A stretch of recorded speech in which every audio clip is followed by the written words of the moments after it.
أن أذكر أن الإسلام في جوهره وفي روحه وفي أساسه يعامل غير المسلمين معاملة طيبة.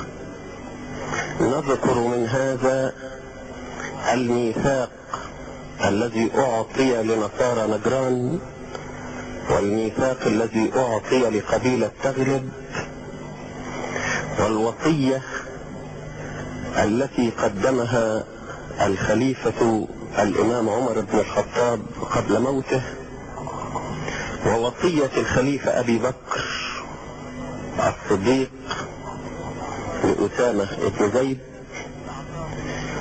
والميثاق الذي أعطاه خالد بن الوليد لأهل دمشق، والميثاق الذي أعطاه عمرو بن العاص لأقباط مصر.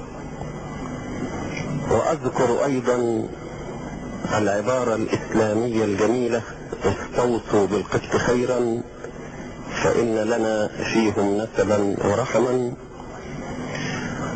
وأذكر أيضا الحديث الشريف: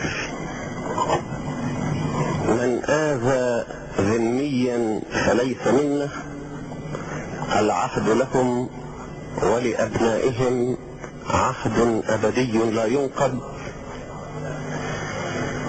يتولاه ولي الأمر ويرعاه.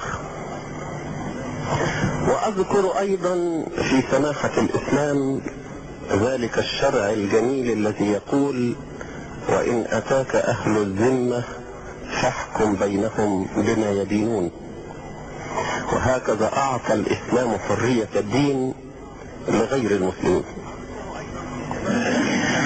أذكر أيضا في سماحة الإسلام حفظه في عهوده ومواثيقه للمسيحيين في كنائسهم وصوامعهم ورهباناتهم وأملاكهم وأرواحهم وكل شيء. وأذكر أن عمرو بن العاص عندما أتى إلى مصر كان بطريرك مصر البابا بنيامين البطريرك 38 كان مختفيا في أرجاء مصر من إخوته المسيحيين المختلفين عنه في الإيمان 13 عاما لم يجلس على كرسيه.